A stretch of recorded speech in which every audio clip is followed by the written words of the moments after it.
চাচি, শুভ কাজে কিন্তু দেরি করতে নাই। একদম মা। আমার বোন যেহেতু আপনার পোলারে পছন্দ কইরেই লাইছে, তাহলে তো আমরা একটা সিদ্ধান্ত নিতেই পারি।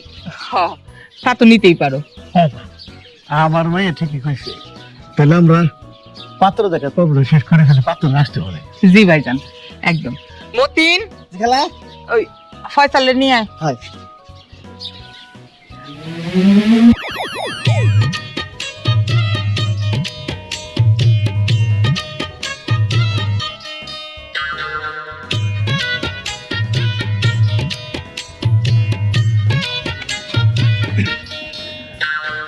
বসো বাবা।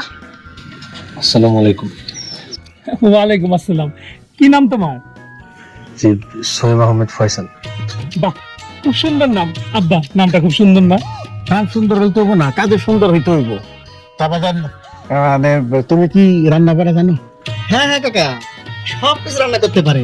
ঘরের কাম থেকে শুরু করে রান্না থেকে শুরু করে কাপড় ধোয়া, থালা বাসন মাজা সব কাজ করে। পোলা হে যখন জন্মাইছে, কাম তো করা লাগবেই, নাহলে তার বিয়ে হইব না। ভাইজান, আমার পোলা বলে বলতেছি না, আমার পোলা 100-তে 100। 1 লাখেও আপনি এরকম একটা পোলা পাইবেন না।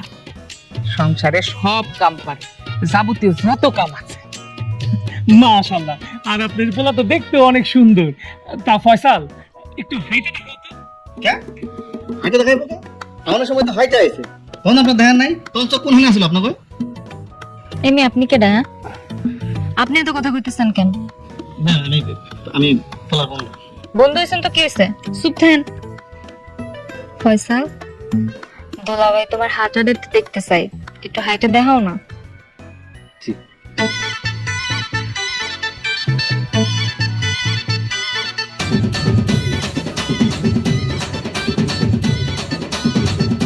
বাহ বাবা, সুন্দর। মাশাআল্লাহ, মাশাআল্লাহ, ছেলে তো দারুণ সুন্দর, লম্বাও ভালো। আমাকে বাড়ি জামাই হিসেবে বেশ মানাইবো।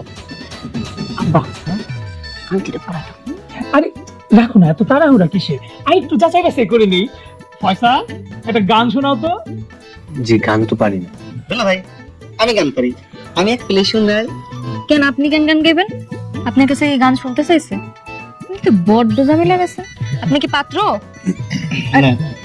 সরি, ভুল হয়ে গেছে। দূর, সব কথা কান দিতে হয় না। চাচি, পোলা তো আমাকে বেশ ভালো লাগছে। তাহলে কি আমরা বিয়ার তারিখ ঠিক করে ফেলবো নাকি? হ্যাঁ, শুভ কাজের দেরি কিসের? বলো, বিয়ের তারিখ বলো। কিন্তু তার আগে যে আমাকে কিছু কথা আছে। কি কথা কও? আসলে বিয়েতে আমার বোনের যৌতুক হিসেবে আপনারা কি দিবেন? তোমরা কি চাও এটা কও। তেমন কিছু না তো, একটা সাইকেল, মানে মোটর সাইকেল না, বাইসাইকেল। সাথে আরো কিছু, কি? একটা টাচ মোবাইল। অবশ্যই দিমু, আমার পুতের বই তো পাইবো, দিমু।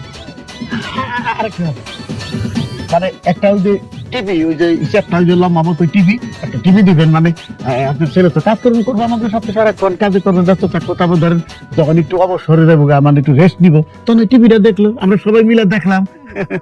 অবশ্যই দিমু ভাইজান, একটা টিভি তো চাইছেন, কোনো সমস্যা নাই, সব দিমু। তা মা, কও বিয়ের দিন তারিখটা কও। আপনারা মুরব্বী মানুষ, আপনারা যে তারিখ ঠিক করবেন আমরা এই দুই হাত সেদিন এক করে দেব। আরে এত কথার কি আছে? শুভ কাজে কোনো দেরি করতে নাই।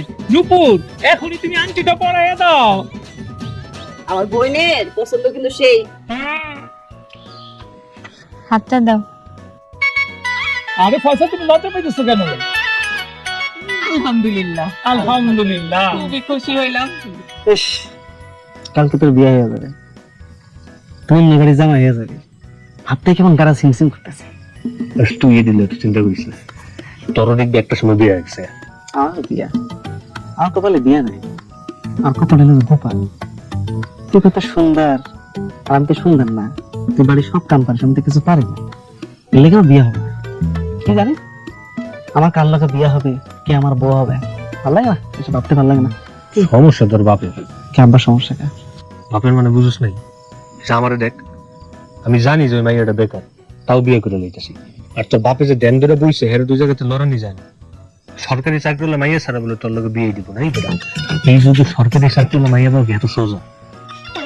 হ্যাঁ, ঠিক কইছিস, সমস্যা মানে আব্বা, আব্বার লাগে আমার বিয়ে হইতেছে। তাই কিন্তু তোর কথা খুব মনে পড়বে। বিয়ে ঠিক কথা বল। আমি এমন করলি মনে হলো যে আমার বিন্দাসে বিয়ে হয়ে গেছে। দেখা হইতো এইবার আর তুই পারা যখন দেখা করতে মন চাইব যাবি না।